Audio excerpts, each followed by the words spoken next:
Good morning, everybody, and welcome to this week's Expert Insight series with Estate Living.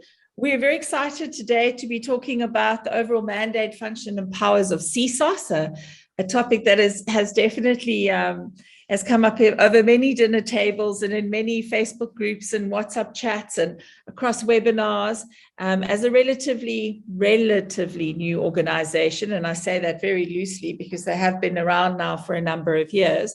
They have faced a certain number of challenges, having to look at the residential community market, both body corporates and homeowners associations, and really try and create a good overall governance of this industry.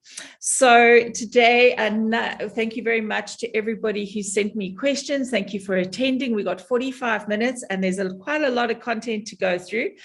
So just to introduce, let me introduce a little bit of housekeeping first.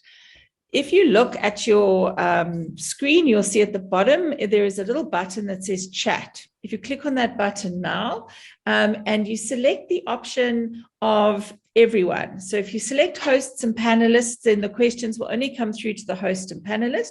But if you select everyone, then your questions will go across to everybody that's on this webinar today. And in that way, everybody can see the questions because I'm sure your question might be relevant to somebody else who's with us. Throughout the course of the webinar, we will also run a few polls. That's for us at Estate Living to get a bit of an understanding of who you are, why you're here. And there's an example of poll that's come up on your screen at the moment. Once you've answered that, and it'll come up onto the screen of our panelists as well. So for you folks, unfortunately, you can't answer. So Johlene, you can't answer. Csos is number one, sorry. But what you can do is click on the red square and send that poll question away, and so that it doesn't disturb you during this discussion. So then let us start with talking about who our panelists are. Now, we wanted to give this webinar an opportunity to have representation from both a homeowners association and a bodies corporate. We wanted to have real life on the ground, the folks in the trenches. We wanted to have legal representation. And then, of course, we would like to have somebody from Csos. And there's no one better from Csos than Johlene. Many of us know her. She's the head of governance. She's the person that most of us send our questions to. And she's been extremely helpful over the last 18 months as we've made our way through lockdown, through COVID pandemic, through changing rules. And I'm sure she is looking forward to a bit of a rest over Christmas time. And I know she's having a day off today and she's managed to come and join us. So we do really appreciate that. Representing homeowners associations, we've invited Malcolm Samuels. He is the GM of Simbithi Eco Estate, which is one of the largest, and if you have the opportunity to go there, most beautiful estates in the KZN area. And all my KZN listeners who are management, I will say the same about your estate. So it is a really spectacular development. It has a very unique way of being managed. It has a very progressive way of being managed. And that is really under the leadership of Malcolm. So thank you so much, Malcolm, for joining us. And then the brains to the webinar, Zerlinda. Zerlinda is the co-founder of TVDM Consultants.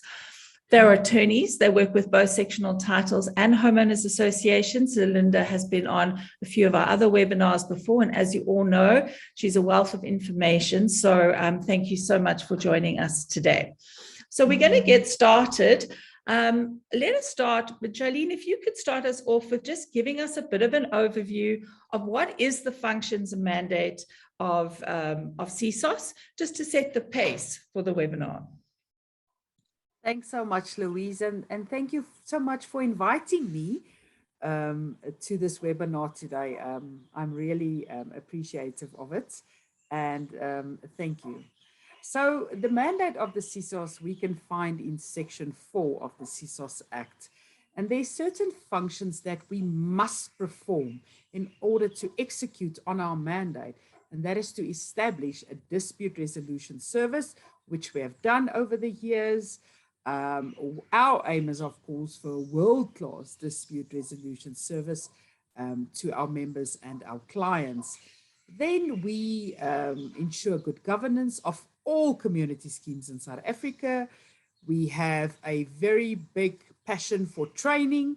So we have to train both internal staff members, internal stakeholders, as well as external stakeholders. And that's anybody from an interested member, a developer, a managing agent, an occupier, a bondholder, anything and everything we train on. We write all our own training material.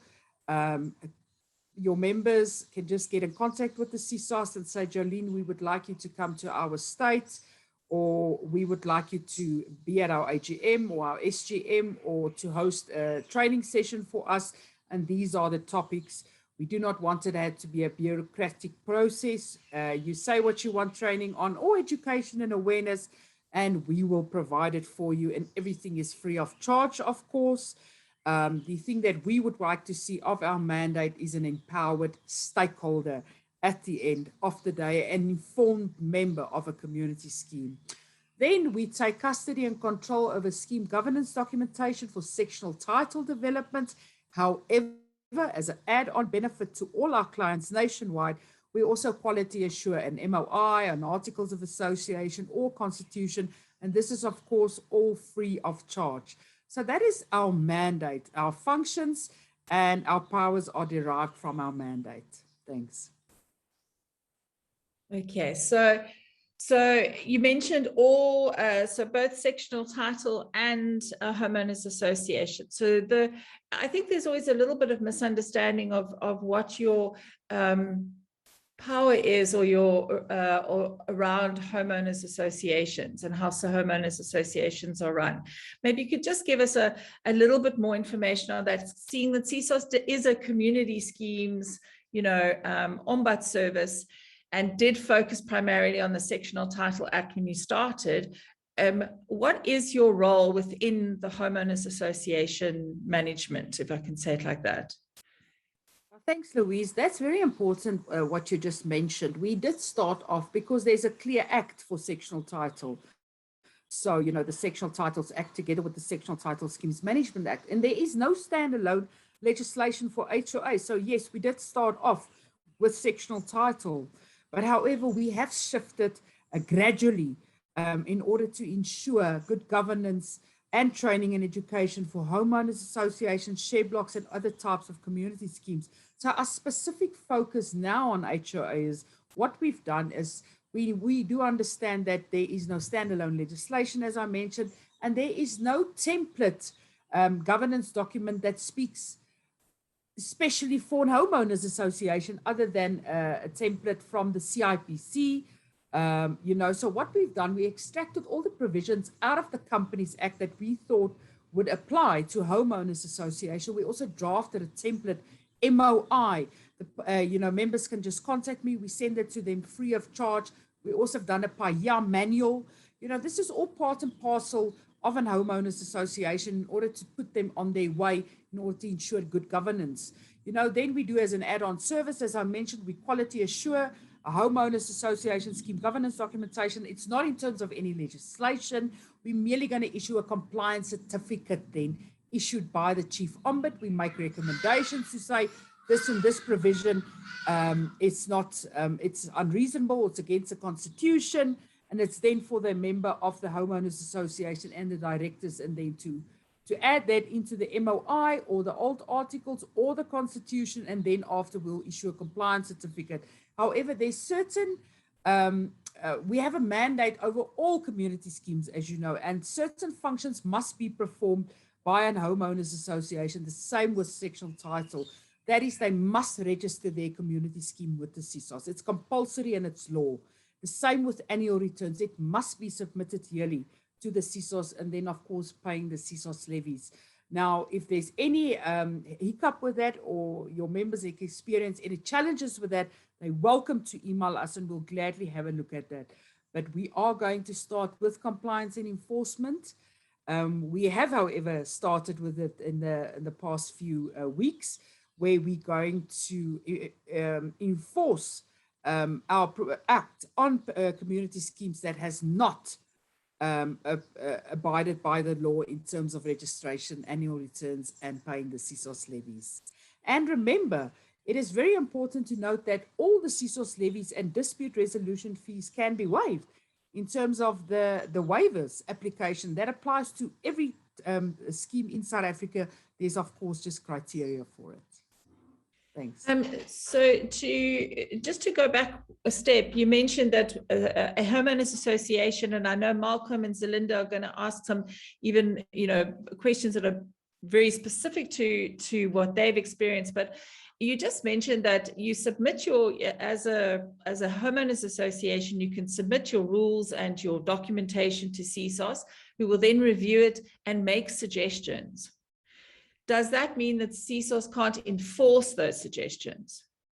Csos can't enforce those suggestions due to the fact there's no standalone legislation for HOAs. And we must also remember that we have a dual jurisdictional powers along with the CIPC, in terms of homeowners associations. So for instance, when we talk about undesirable rules of community schemes, there's a few rules in terms of the Constitution and the Bill of Rights that stands out. So we say to them, for instance, the slaughtering of animals, and I often get, people are often very angry at me for saying this, but slaughtering is allowed in homeowners associations because it's embedded in the Bill of Rights.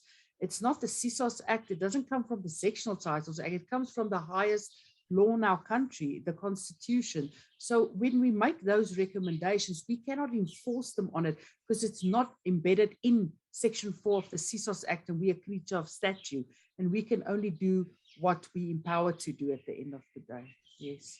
So just my last question to that is, if there are recommendations made by Csos and the Homeowners Association doesn't necessarily follow those recommendations for whichever reason, should a case come to in front of an adjudicator, will the adjudicator then refer back to the recommendation? Or will the adjudicator look at the MOI that's in place at that homeowners association and base their ruling on the MOI that exists? They will definitely look at the Csos and what we have quality assured it on and what we made recommendations on. And then they'll, of course, advise the HOA, this and this provision is adversely affects, or it must be in there, or anything like that. Yes, correct.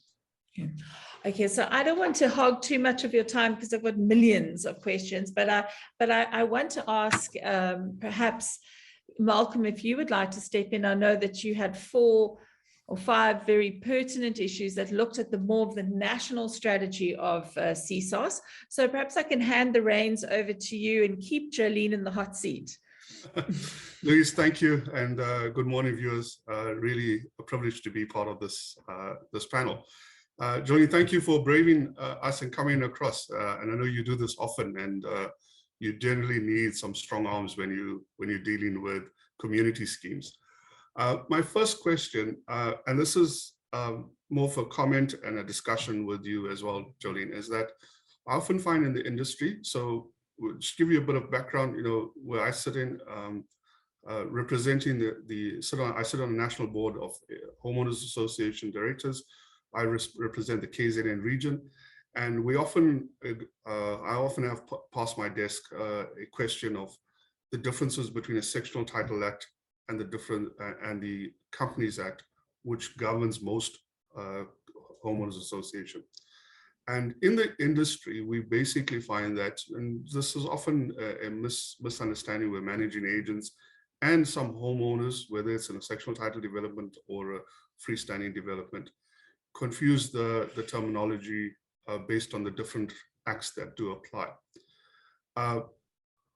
I think what could be possibly helpful is within Csos, and you probably have come across a lot of these questions, is one, the misunderstanding, and secondly, that the Sub-C or the Companies Act does not actually fully apply to the HOA or a scheme or a community scheme in terms of its rules, directors' rules, appointment of directors, how you manage your AGM, etc. What are your views on that in order to get better in that space? Thanks, Malcolm. That's a good question or comment.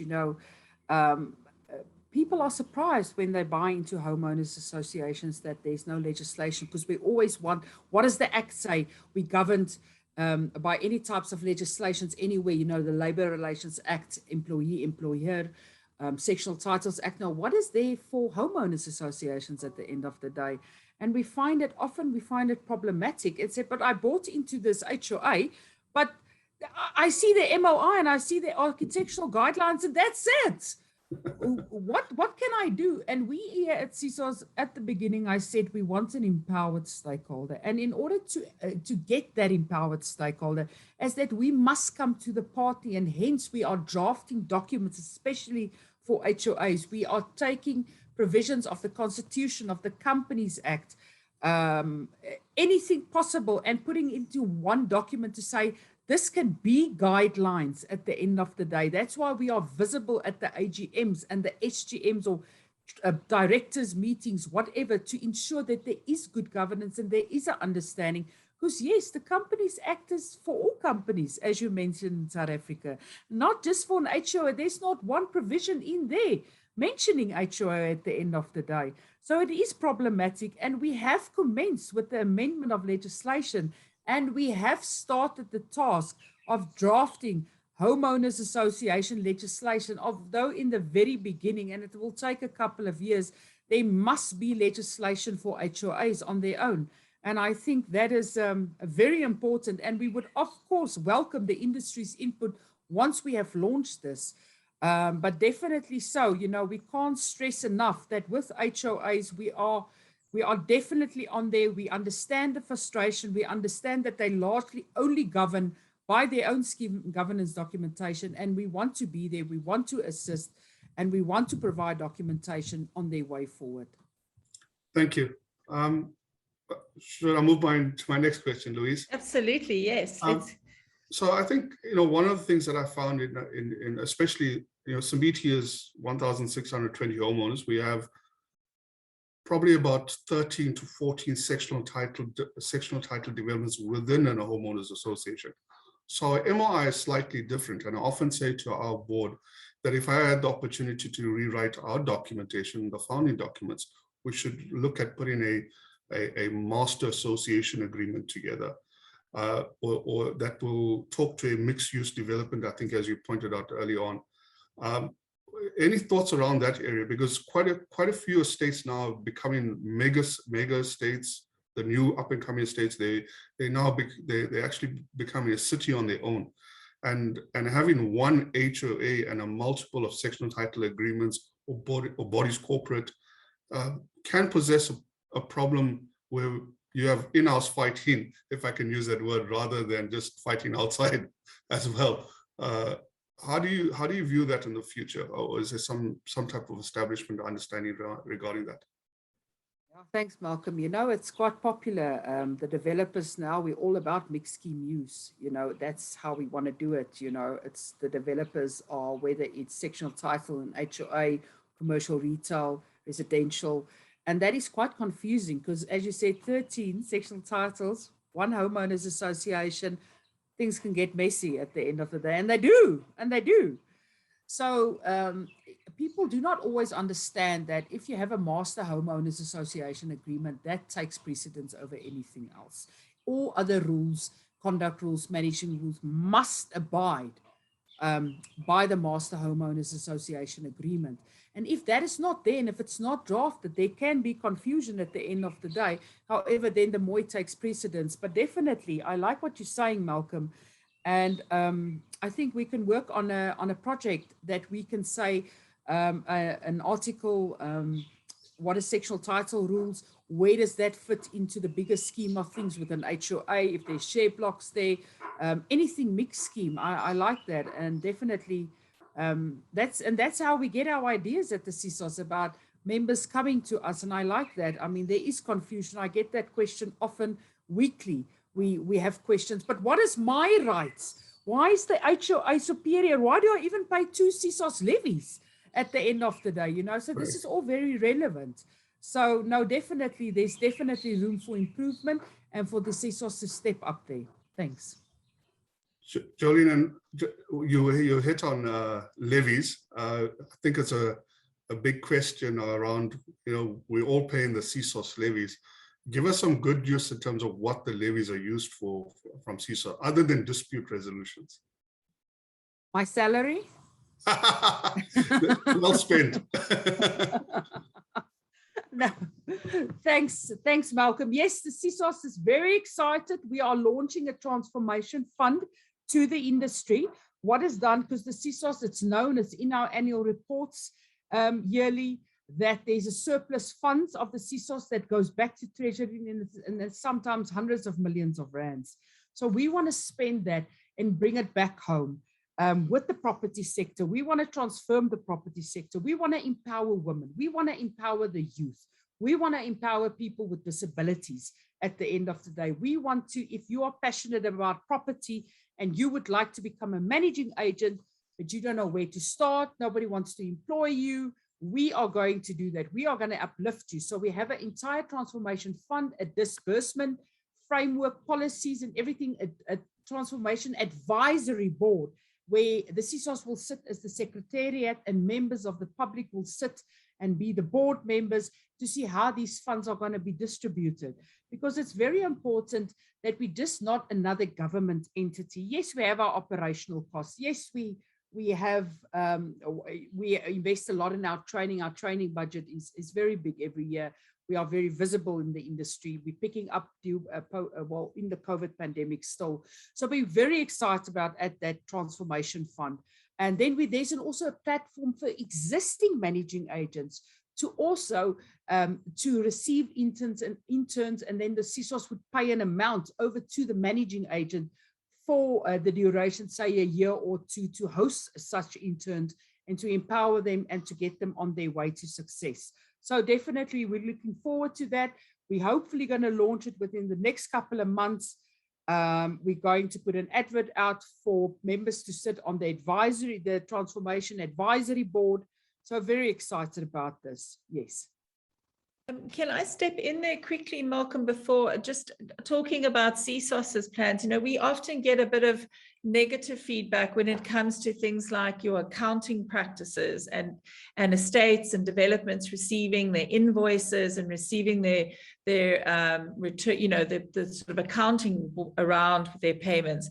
If there is the surplus fund and you are looking at ways in which to improve, is that an area that you are tackling head on, how to improve your accounting functionalities?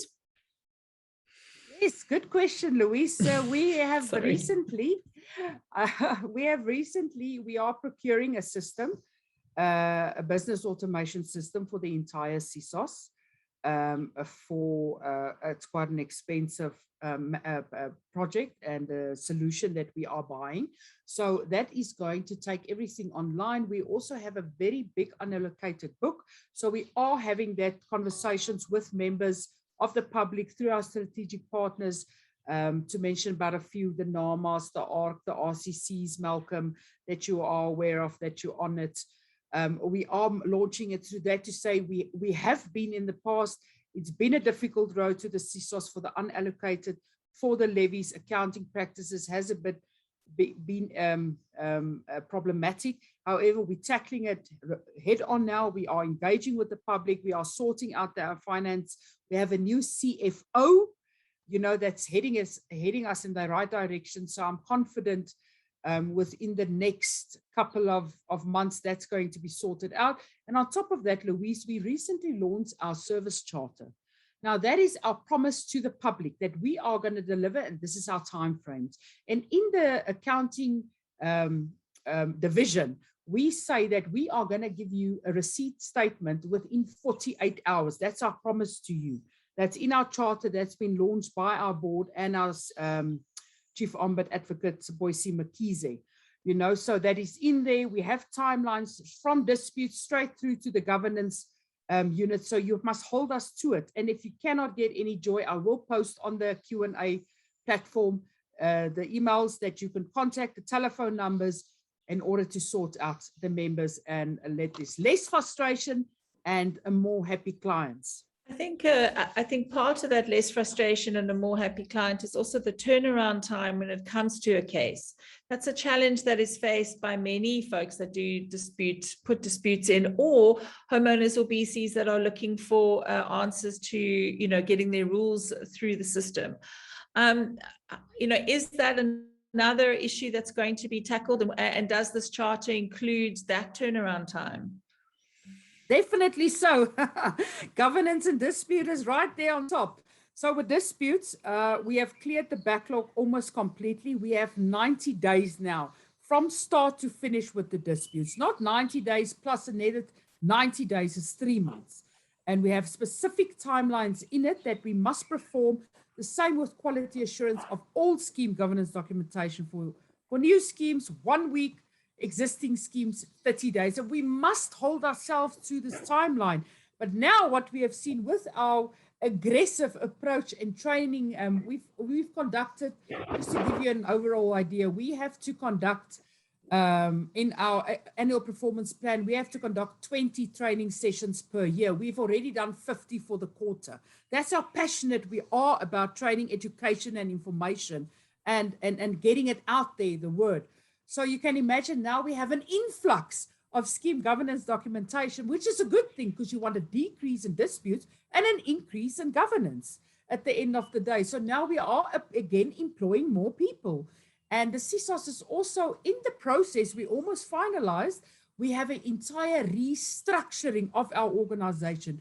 We have a supplier, a service provider that came in that's entirely going to restructure the Csos and say, this is where you need more people. This is where you have enough people. And let me tell you, Louise and members, I can assure you, we have definitely too little people in the Csos, too little manpower. So obviously we are going to increase that in order to ensure that we reach these timelines as promised in our service charter. Thank you. Welcome there. Yes, Zerlinda, please jump in.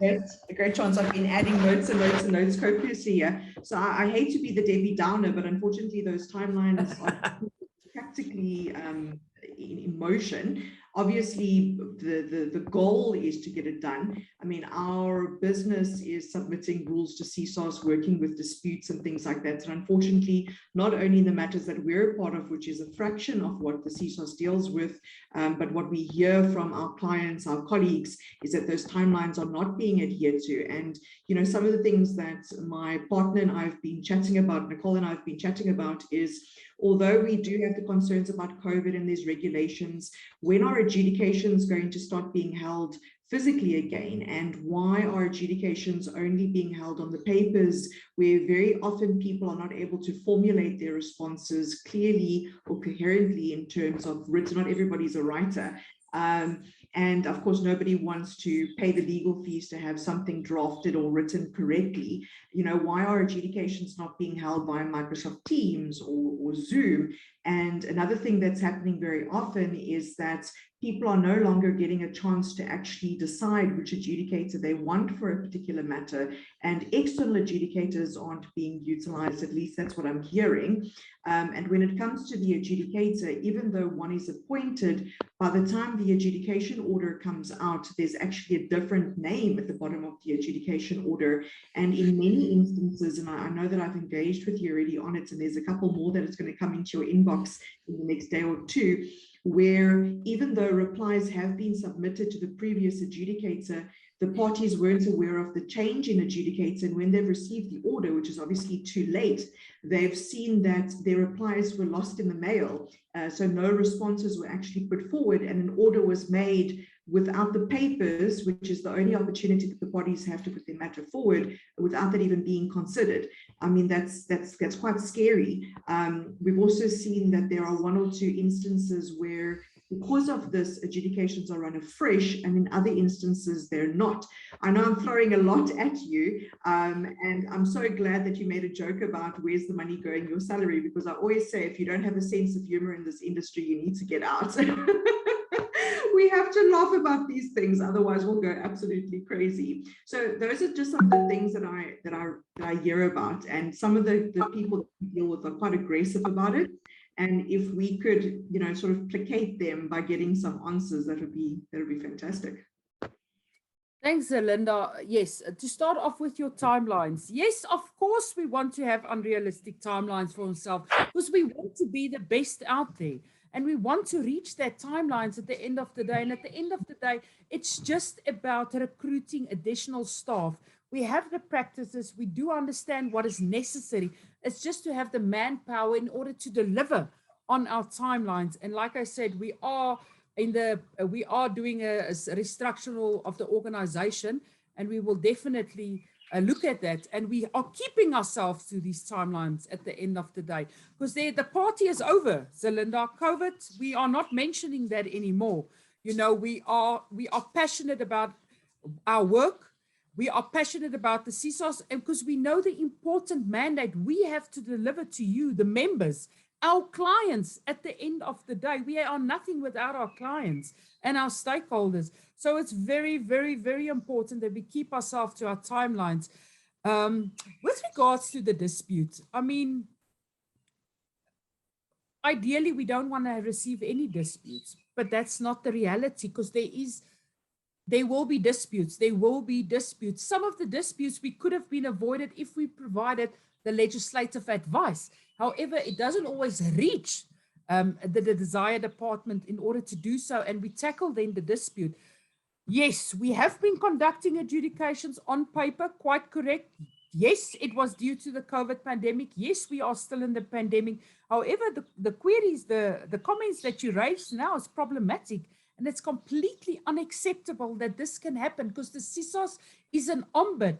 Our main focus is communication to you, our stakeholders, at the end of the day. If we do not communicate, what are we doing at the end of the day? And our act is clear that if there's a waiver, you can pick your adjudicator. You know, the act is clear on that, and we can't downgrade that. We can't say that's not our mandate anymore. So Zerlinda, you always do this, and I welcome you to do so.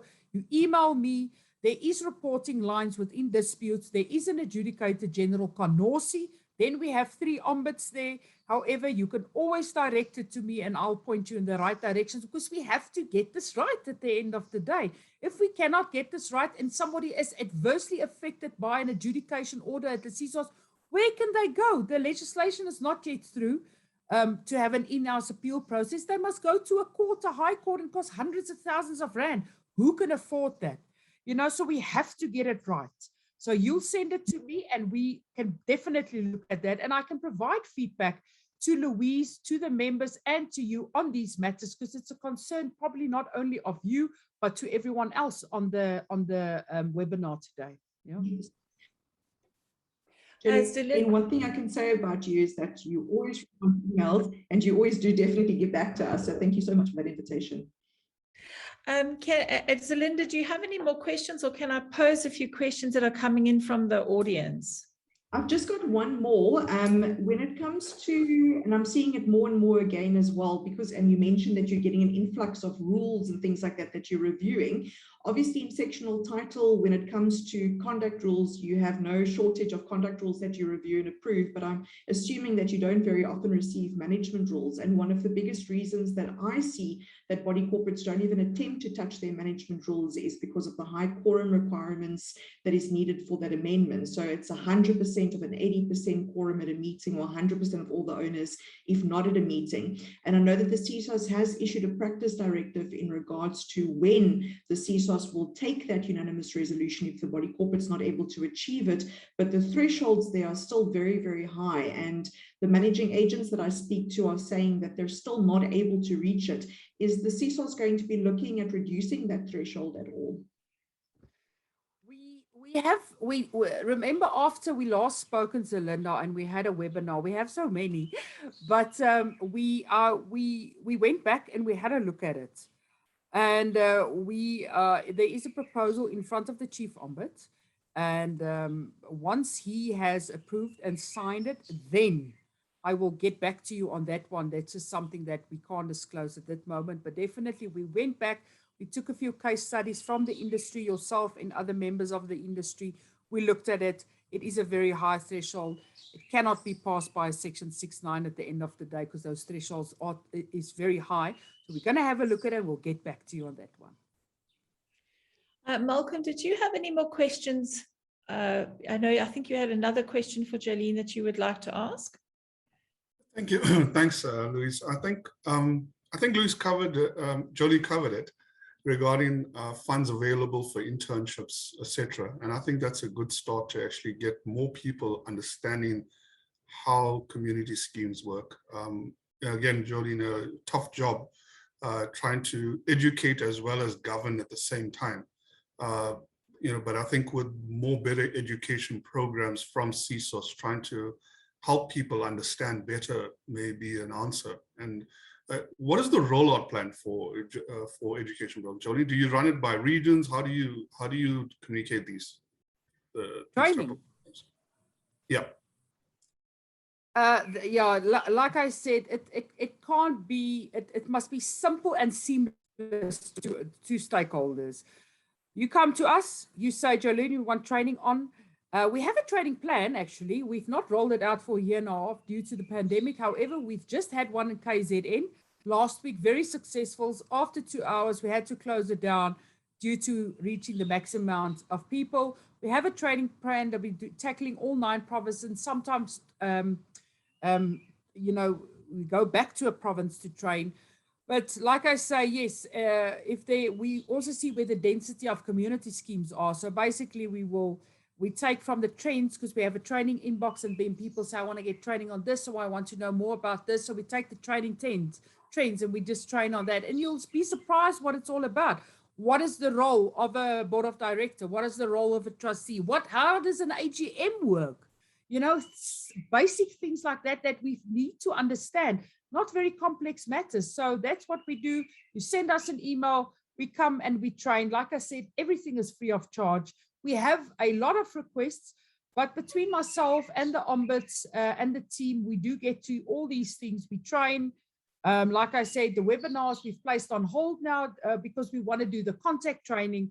We're going to Cape Town, the Garden Route now, as well as Gauteng. Hopefully January, February next year, and we're going to take it from there. Yes. So any training requirements, you're just going to send us an email and say, Johlene, we would like training. Obviously, we would try to train the entire community scheme or entire managing agent, or if there is a region, specific region, and we can get members together, we will train on it. No problem. Johlene, and what is the emphasis you place on in terms of your training module regarding, is there any emphasis on the induction of directors and the orientation course? So what we do at Simbithi, we do quite well in over the couple of years that when a new board is appointed, we induct the directors on a little, what is the organizational structure? What are the founding documents? What is the pieces of legislation that we've got to comply with? Introduction to the team and what do they do? Because often we find that, and again, joining a community scheme or getting involved in a community scheme on a board, specifically in an HA level, people sometimes have the idea that it runs similar to a sectional title act, and we know that it's similar as a scheme, as a community scheme, but different in various legislations and compliance.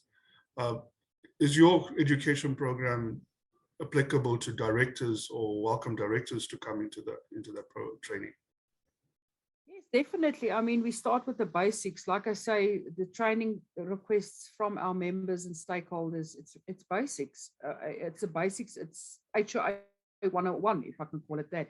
What is the function? I'm a new director and so HOA. I don't know what to do. Are we doing it correctly?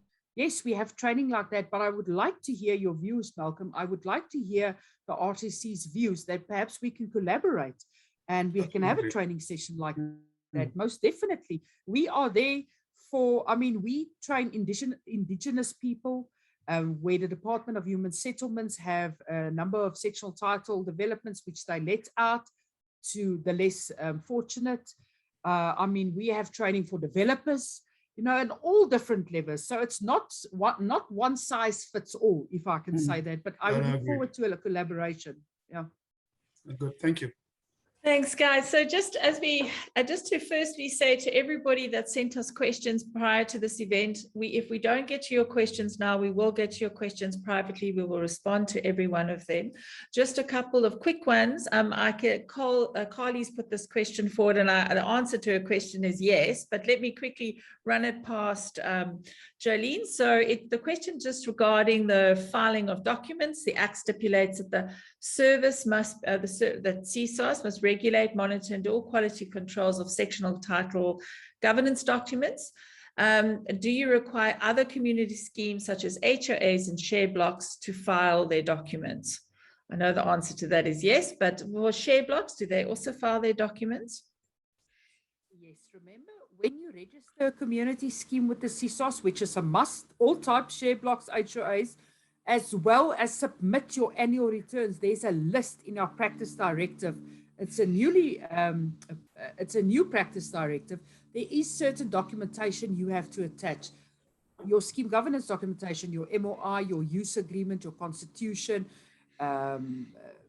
your audited financial statements, your levy schedule. Those are things that must be attached. You do not need to submit it each and every year when you do annual returns, but yes, you have to submit it. You can ask us, however, as an add-on service to quality assure that MOI, that use agreement, that constitution, and we will gladly do so. So another question coming in, also just a broader topic. One of our attendees is busy. We're looking for recommendation around guidelines with regarding handling disputes, specifically when it comes to estates that make use of committees with approved mandates to act on behalf of the board of directors. This is resulting in grey areas between committees and boards. And I know Malcolm would be a good one to answer this particular question because we just spent the last month thrashing it out. Malcolm, can you tell us what you do at Simbithi? Yeah, good question. So, one of the things that we found was that how committees got established was due to the fact that homeowners who didn't get elected on the board, but really had a passion to get involved in the community. And in Simbithi, we have 9+ different committees, and we had to establish the role of the committees in the structure of our organizational structure, basically. And we found that committees actually are good advisory committees or advisory basically soundboards to the actual executive board that is elected and appointed. And so we had to define the role of the committee through a document that we established, a policy document that says these are the roles, these are the guidelines, and it's specific to each function in a particular function of that committee. So for example, our environmental committee will actually will welcome the community getting involved. We set a maximum number of people that can join that committee, and the executive board uses that as uses that committee as a soundboard on any environmental issues. And it's amazing that we're fortunate to have a large community, so there are a lot of passionate people in that space, a lot of more qualified and skilled people in that space. Likewise in legal, finance, security.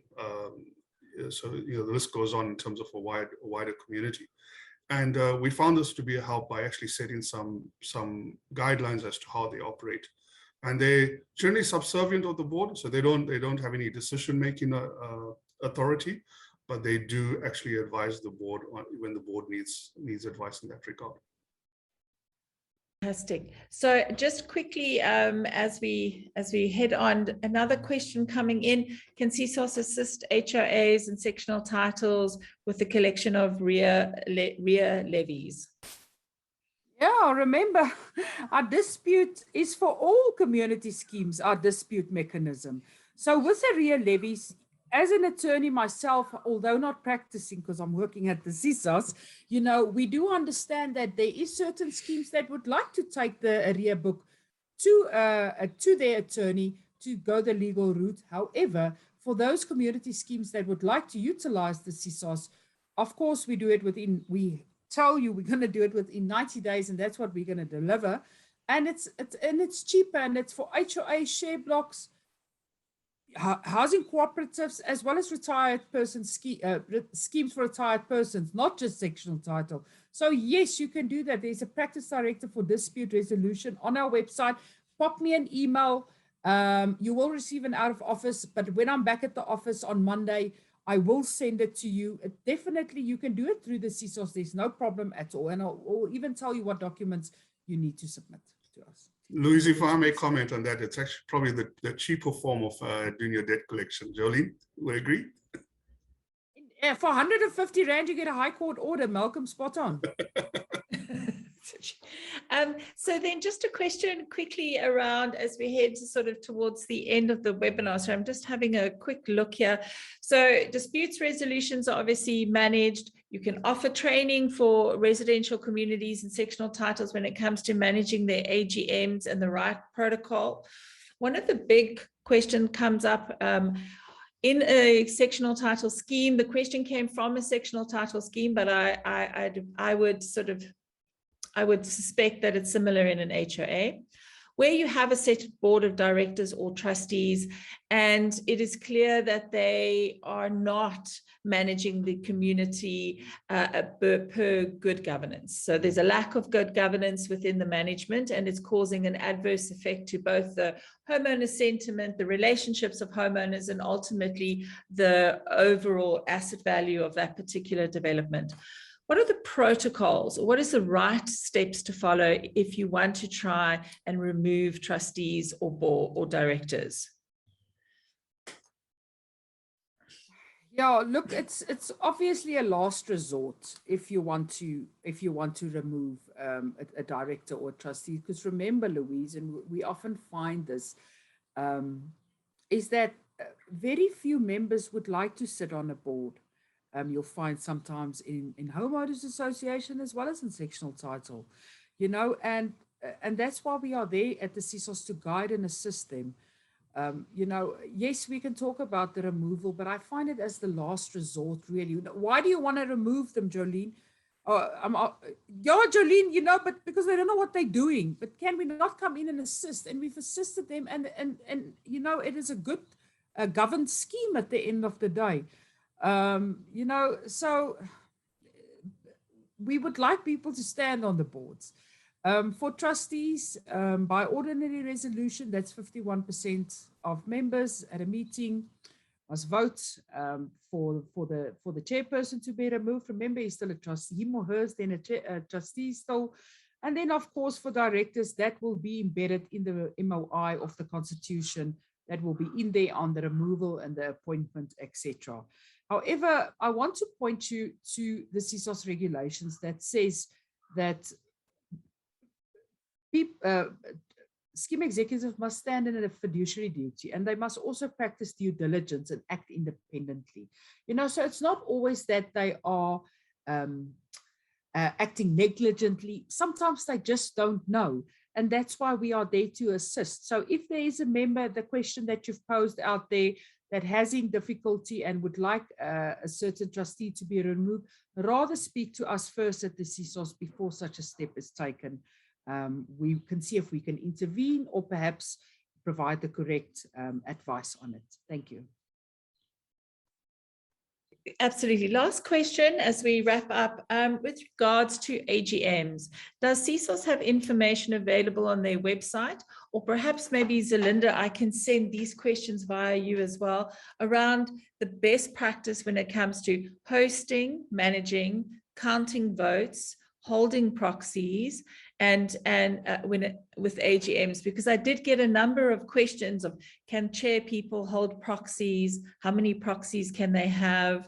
You know, who's allowed to stand as a trustee or director? You know, I know it's anyone, but I mean, they have to be voted in. Is there a requirement? And I think this is where Simbithi does it so well, because you do need to submit a CV, and you do need to kind of have served on another committee before you can step into the position in the board. And but there are a number of questions that have come in around this good sort of the best practice when it comes to AGMs. Is there information available, or can I send this through perhaps to yourself, Zerlinda? We've got from the Csos. Sorry. From the Csos side, that's definitely one of in our training curriculum. Members can just ask me, I can send it to them. We train on it all the time, how to conduct yourself and everything from our side. Yeah. Zerlinda? Yeah, so we've got quite a few articles on it, both myself and Nicole, and quite a few managing agents and colleagues in the industry have written articles specifically on these topics. We've got about 2 or 3 videos, I'll post the link as well, where we had Merwe of Meeting Pal actually do a couple of webinars for us where he took people through a training session on how to use Zoom. He took people through a training session of how Meeting Pal works when it comes to remote attendance voting. We've got videos on the process when it comes to chairing meetings, how to chair meetings, proxies, all of that fun stuff. So it's all available there. And if anybody would like to chat to somebody that is able to assist with remote attendance, attendance registers, quorum calculations, I would definitely recommend Merwe of Meeting Pal. I've recently put you in touch with him, so you do have his details. Thank you so much. Thanks, guys. 45 minutes, actually even more, 50 minutes come and gone. I mean, and we haven't even scratched the surface. So for those of you who have posted questions, please don't feel like questions have not been seen. They have been seen. I will respond individually on email, connecting you with Johlene or Zerlinda or Malcolm, and to give you a general, to be able to give you the answers that you're looking for. But thank you so much. It's the 24th of November, it's late in the year, so it's wonderful to still see this type of enthusiasm, and people are definitely very, very interested in hearing what is going on and what's happening at Csos. So thanks everybody, and Clem, can you pop that video? And I'd really appreciate it.